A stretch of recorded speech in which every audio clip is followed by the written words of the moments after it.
expert, which means that I teach people how to break into the freelance space as newbies, and I also help people, personal brands, to grow on LinkedIn. That's what I do, apart from my writing business.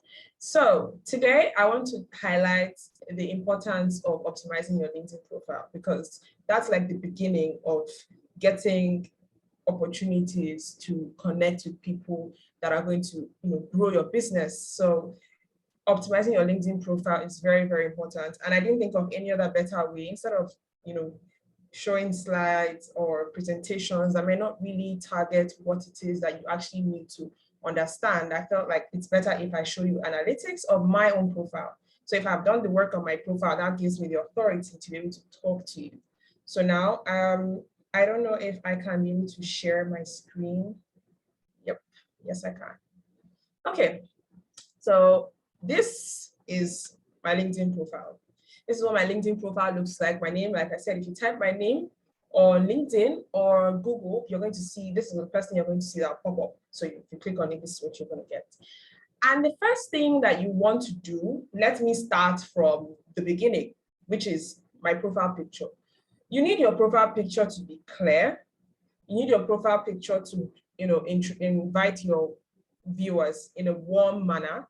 And you need your profile picture to be professional.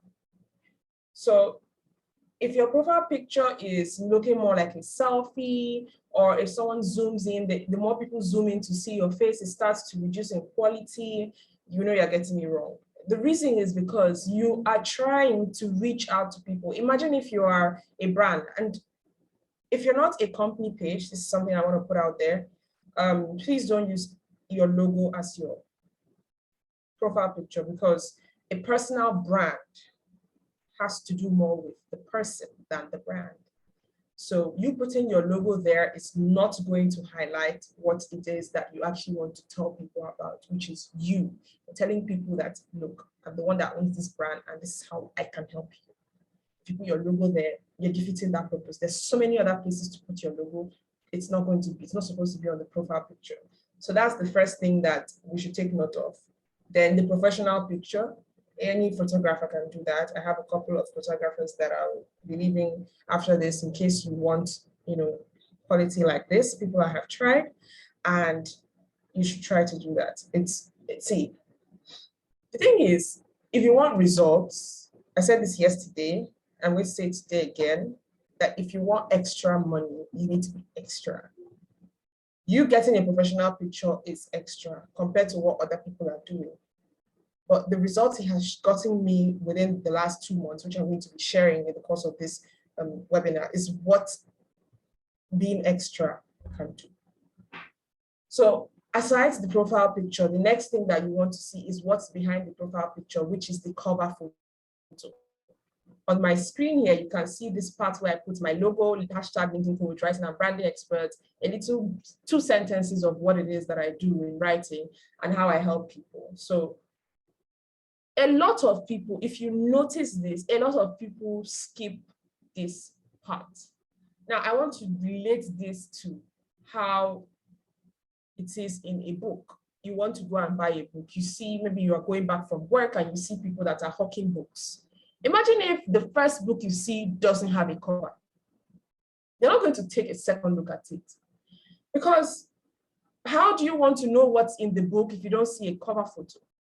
If you don't see a cover, the book doesn't have a cover, how are you going to know what the book is about? And so that is the reason why you need to leverage your cover photo.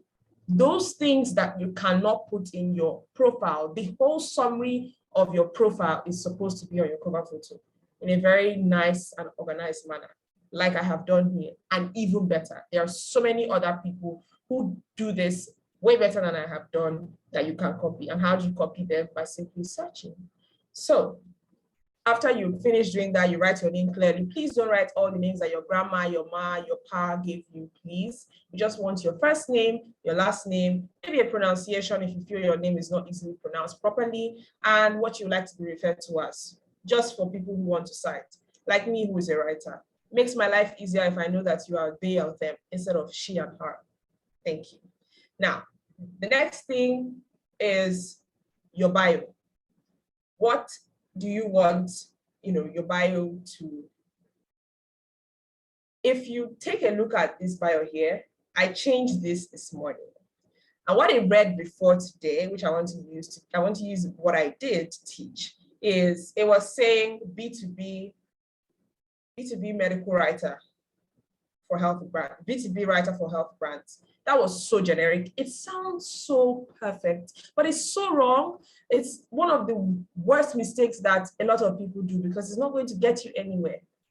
Because what I'm doing is just telling people that I write for health brands. And B2B, mind you, means business to business. It has so many branches. Now, if you are just saying B2B, which kind of B2B? Specificity, like being clear, will help you to target the right people who need you. It's better for you to target 100 people that are interested in what you're saying than 1,000 people who don't even give two damn about what you're talking about. It's better for you to just be 100. It's fine. 100 customers, 100 clients. Think about your bedroom. 50 people can't enter inside. Talk less of 100. That's a lot. So try to be clear. It's going to filter a lot of people out, but it's going to attract the right people to you. And that's what I have shown here. What it is that I do.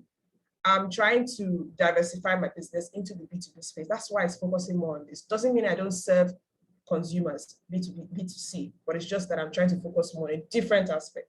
That's why I'm highlighting it on my bio. And this is the first thing someone is going to see after your name. You need to take it seriously. Please don't write worker or founder at maybe the name of your personal brand or works at Forbes. You're writing your job description or your bio name. That's supposed to be on your job section, which is below. We don't want to know that you work at Forbes. We want to know how whatever you're doing for Forbes is going to help us. That's all we want to know at your bio. Very clear. Try to reduce I am this to I help this. You can gain this. I help people become better freelancers and train brands on growing their LinkedIn presence, period. And then the other LinkedIn and writing coach is just me trying to optimize that profile. Because someone may not write what I do for them, but they're going to locate me by writing something like writing coach, LinkedIn coach. That's when my profile pops up. So try to bring a balance. Now, after you finish getting your bio right, the next thing you want to do is this talks about section. Talks about writing, talks about freelancing. This is what I talk about. And the way for you to alter what shows on your own profile is by simply going to the creator mode, which is on the resources tab. And when you tap your creator mode, you're going to see all the options of what you can actually add. I added writing, freelancing, LinkedIn tip, content marketing, and LinkedIn creator. You only have 5 slots. Try to use them properly. Try to get hashtags that have high following. So you might need to do a little bit of research. You sit down, what is it that you want to talk about? What do you want people to know you for? Now find words that are hashtags which can actually portray that message, and then look for the ones that have a lot of people following them, which means that they are being searched for a lot, which means that the chances of your profile being, displayed in the search box is high. If for instance, you are a writer and you put hashtag creative writer, and what people are looking for is freelance writer, and you know that you're also freelancing, it's best you take freelance writer rather than creative writer, because you are trying to optimize your profile. Optimization is just simply bringing your profile above the pool of results. That's what you're trying to do. You're trying to sieve yourself out from the chaff, from people who are not even worth it. Imagine someone who doesn't even have as much knowledge as you have, ranking higher than you, just because you haven't done the right things. So that's the reason why you need to understand that the word choice is very, very important. You don't pick it just because it sounds nice or looks nice. You pick it because it's supposed to be there. So, yeah. Then the next thing that we want to do, this is just analytics. This analytics is private to you. This is mine. For how it works is the number of people that view your profile within a range. That's what LinkedIn will show you. The number of views you get either from your posts or your videos per the time that you posted. Like the last thing I posted a few minutes ago was a video. So that's my analytics. And then the search appearances is search appearances in 1 week. That's what you are seeing at the right. So we come to the featured tab. Now the featured tab is where you can highlight your top performing posts or things that you want people to take note of once they hit your profile picture to see your profile.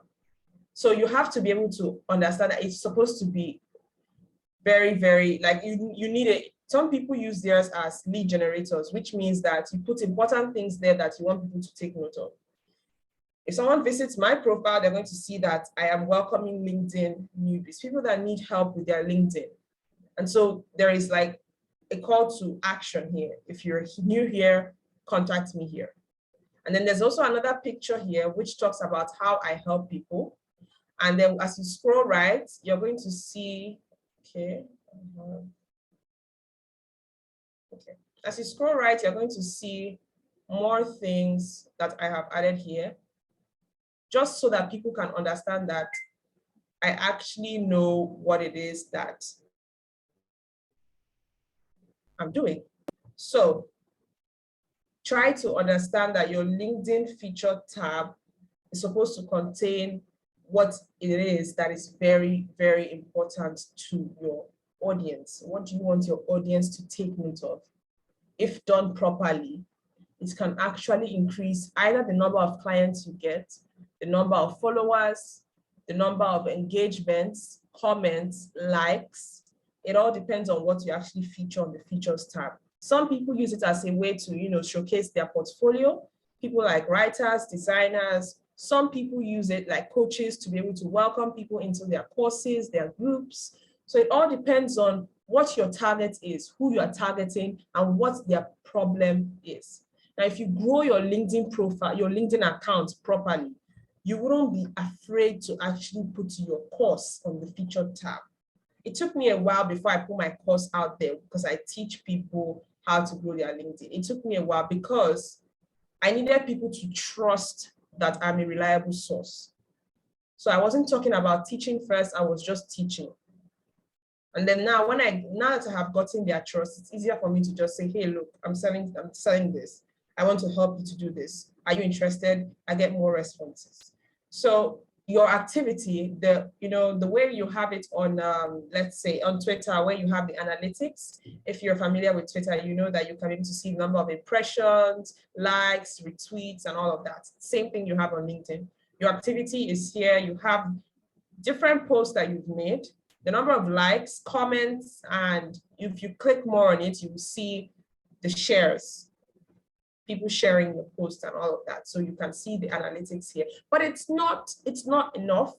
LinkedIn just gives you the basics. There is a software that I use to further understand how my audience, connects, how my audience engages with my post, when they are active, how my post has done in a month, weeks, year, how I have grown since I started becoming active November till now. That's what this does for me. You can see it here. This was when I started. I started being active on the 14th of November, and you can see it has just been growing up ever since then. That growth alone simply means 2,000 followers in less than 2 months. That is what I have been able to achieve ever since I started practicing certain strategies that I learned on my own from making mistakes in the past. So these 2,000 followers, I don't like explaining things with followers because sometimes it makes people nervous. Sometimes it makes people, they don't understand what I'm getting at. The more people who you reach, the better for you. I've gotten like so many messages. Just wake up in the morning and someone will just tell me, thank you. I've been trying to follow you since. I've been meaning to follow you since. And finally, I have done it. I love your content. These are people who are not following me originally. I don't even know that I reach them on a daily basis. And they, just connect with me. And what that does is they continue to see your posts. These are people who are they're waiting on you like a dog, like a puppy. The minute you come out and say, oh, look, I'm here to sell this, they're your first customers. because you've gotten their attention. They are waiting on your every word. This all starts with optimizing your profile, because trust me, if you make an intelligent comment on someone's post, post, and they want to know more about you and go to your profile and they don't see anything worth it, no matter how intelligent your comment is, you're not going to grow. That's why this is very, very important. So the next thing you want to get right is your about section. How do you explain to someone without boring their life that this is how you started, this is where you are at now, and this is what you have impacted in the lives of the people who have trusted you? I started with, after telling people, remember now that I told you in the beginning, I'm a freelance medical writer, LinkedIn coach, personal brand expert. Now, how do I portray this information in a way that it will not look disorganized on my about section? I first of all told them, gave them a call to action, which is join Forbes, WebMD, and 5 top health blogs in letting me write easy to understand health stories. That's just me telling them that, look, here are the people that I'm working with, and you can actually join those people if you are a health brand that needs a health writer. That's what I have said. I haven't said it in any other longer way. It's a very simple sentence, and the next thing I said is my email, reach me there. And then I started to talk about, I'm diversifying. So I want to talk about people that need white papers. And so I made my second statement there. It gets better.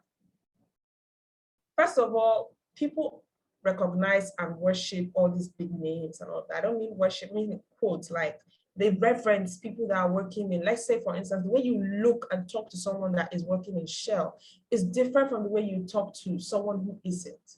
So when I highlight those top companies on my profile, I'm strategically doing that so I can get the attention of whoever is reading that. Now, by the time I finished it and said it gets better, what could possibly get better than being featured on Forbes? That's the question I want the reader to ask themselves. And I made my second statement before telling them why I even started writing, what I do, why I did that. That was when I gave them a backstory, a very short backstory. I ended it with reviews, and then I left my email again because I need them to get it in their head that this is the way to reach me. Because on LinkedIn, it's not the same way it is on Instagram, where if you see a post, you just go to Instagram message and just send a DM. You can't really do that for someone who is not following you. Let me explain. If you have a LinkedIn free account, it's not easy for you to send DMs to people so easily. You need to have connected with them. Now, if you come across someone's profile that you want to work with them and you don't have the patience to wait until they accept your connection before you reach out and start telling them you want to work with them, this is another way, right? Either leaving your number or your email on your profile. It helps you to reduce the bounce rate. Not that when people come to your page, they just go without you actually are losing, and they will go and find someone else who thought about this. So the next thing after your about section is your experience section. Now, please don't just go and list all the jobs that you have without giving us a description as to what you did for each job title. If you were a tech writer in this, maybe you were working with livewire.com and you wrote tech news for them, tell us how you wrote that tech news. What happened when you started writing with them? It's easier for you if you picture it like, okay, I'm just going to make it in a more friendly tone, the job description. Before LifeWire hired you, they probably sent out a job description for tech writer. So simply read that job description and write it in your own words, how you have done those things that job description says. How is this going to help you? It's going to put you in front of recruiters, because any recruiter that is looking for a tech writer would most likely put those keywords in their machine or their LinkedIn sales navigator. So if you use the job description to write the description of what you have done, you are indirectly putting yourself at a greater advantage for recruiters to find you. Nowadays, people don't get jobs by CV. 90% of the jobs I have gotten on LinkedIn, I didn't get them by submitting any CV. I simply woke up one morning and saw a message in my DM that they would like to work with me. Now, how did they find me? By me optimizing my profile. the title of your job matters. Don't just use one title all the time. Like maybe you are a tech writer and that's all you've ever been hired for. You can spice it up. You can say freelance tech writer. The next one you can say tech writer. Another one you can say tech news writer. You can say journalist. These are things that will help your profile to you expand your reach. You're not trying to, yes, we know you have a niche, but you're not trying to be so sub-niche to the extent that nobody finds you. That's not the goal. So that's what I did with all these brands I have worked with. You put your education, and please, for education, just put your, your university, start from university level if you've gotten to PhD and all of that. Don't give us high school, primary school, no one wants that, please. And if it's possible for you to get your hands on licenses and certifications, it's fantastic because, like I said, recruiters are also using LinkedIn to find people to hire for their company. Okay, so these certificates, these licenses are things that they have already put in their sales navigator. They put it as filters. Hey, LinkedIn, can you find me people that have this on their profile? So if you put this on your own profile, it's really, really going to be useful for you. Now, for the skills, it's very easy for people to not know how to use this, but I want to relate this to your CV again. Look, if you do your LinkedIn profile properly, you wouldn't actually need a CV.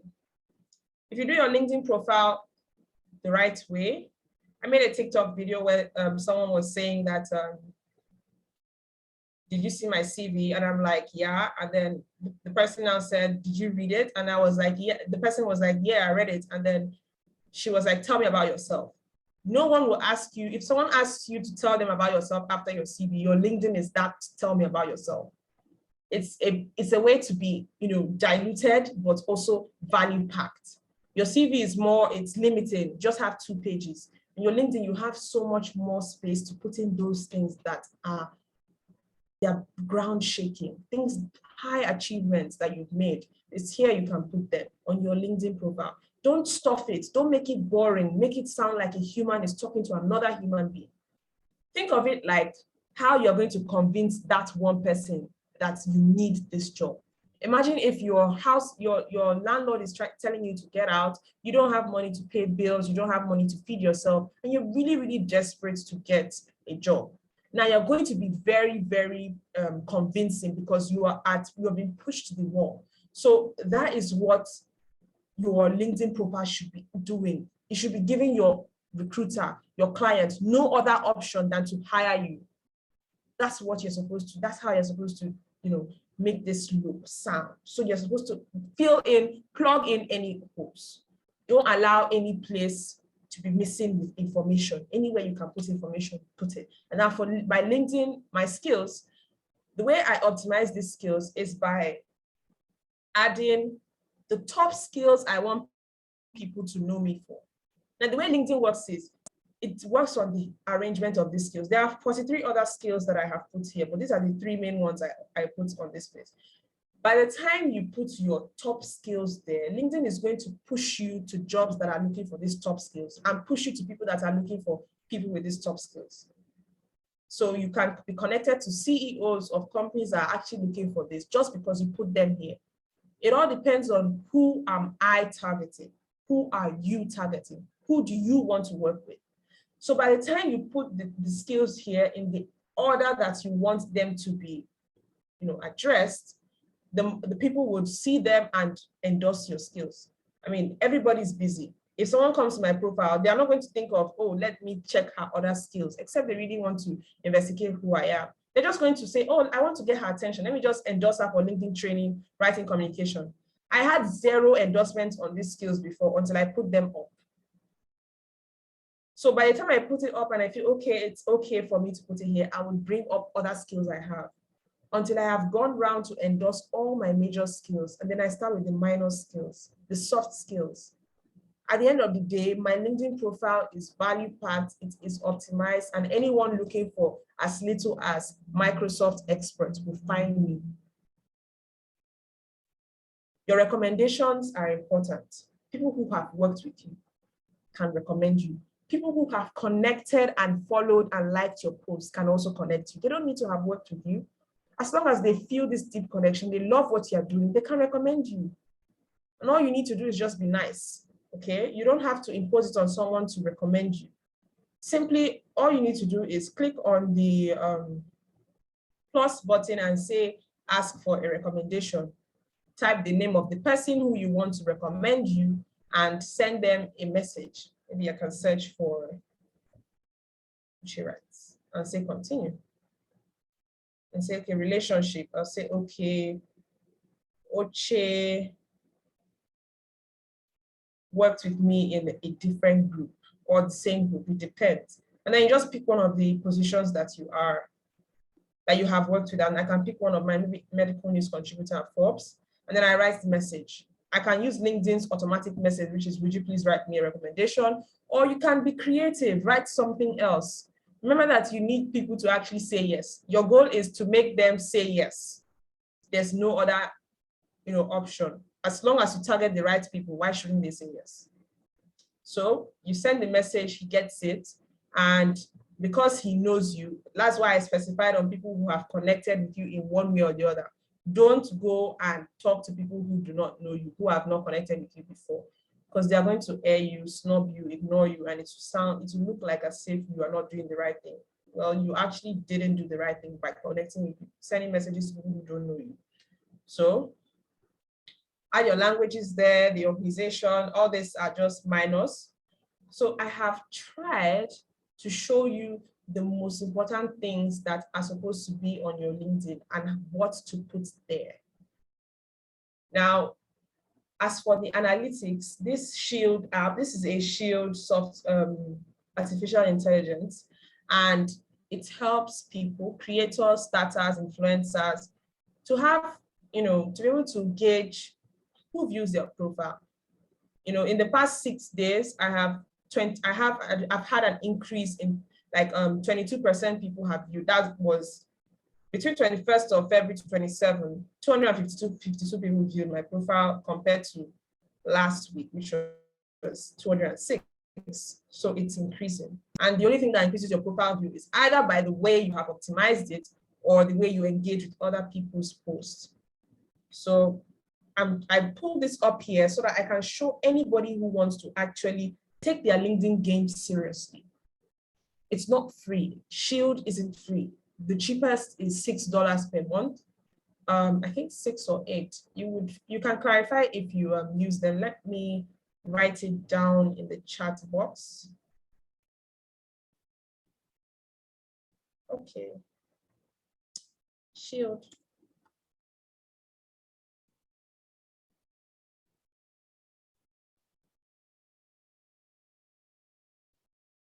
All right, so if you use Shield, you'll be able to see when your content is viewed the most, the time, the day, how you have performed within the weeks, the months. And this will be able to help you to know, okay, I'm reducing here, what am I not doing right? How do I bring it up? It does 100% more than LinkedIn can ever do for you. That's why I don't blame them for putting a price tag behind it.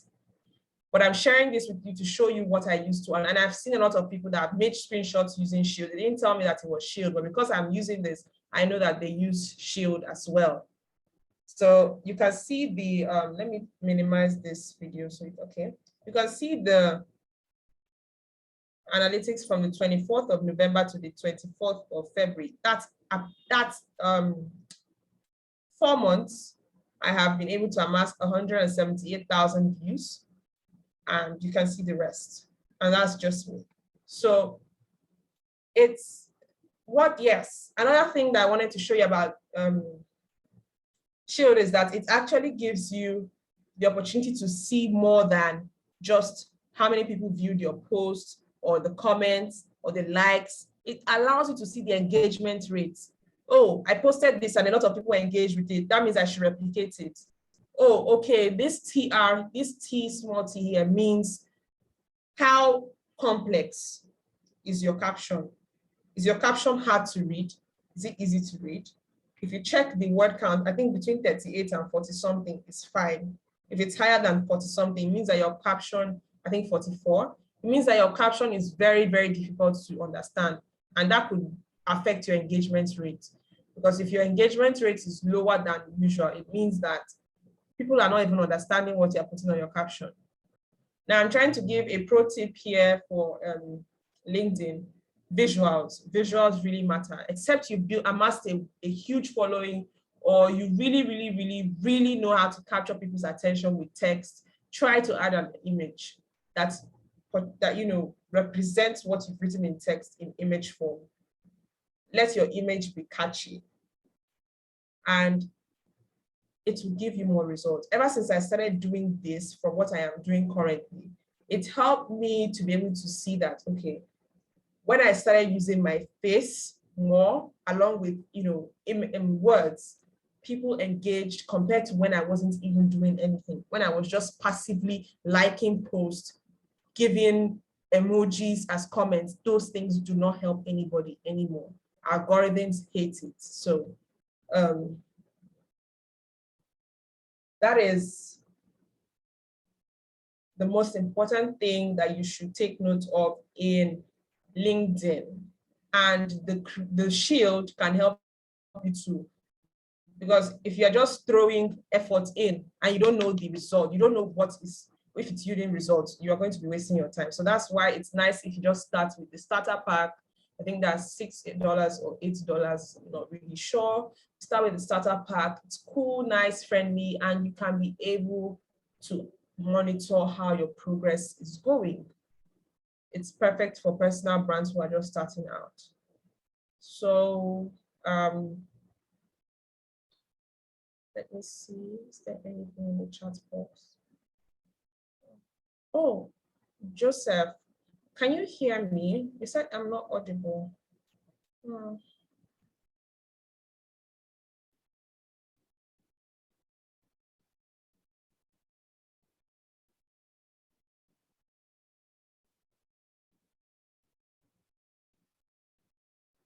Is there anyone talking? Always energy. Is there anyone talking?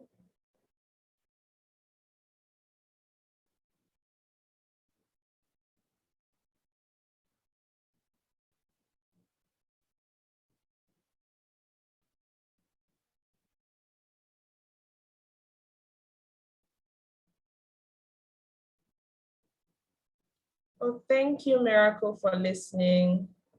Does anyone have any questions? I can't hear anything from anybody.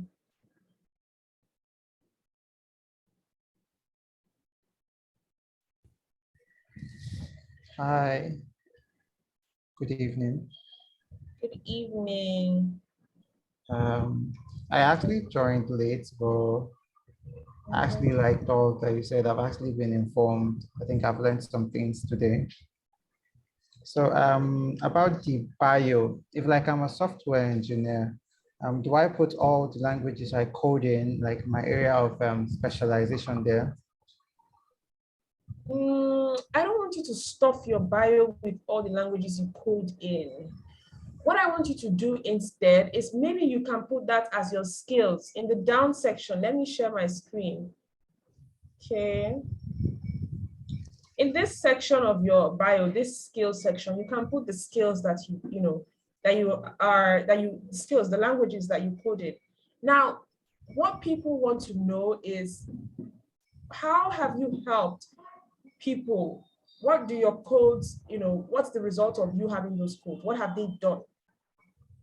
Okay. If you want to add those codes in your bio, you have to make it in an application statement, not just C++, Python, Java. Do you understand? You have to, let it flow. Perhaps you have used this and this to help this to achieve this, or you use this and this to build websites. You use this and this to develop apps. You have to tell people, okay, I use these programming languages to do this for this set of people. Do you understand? Yeah, I get that. Okay. Thank you. You're welcome. Any more questions?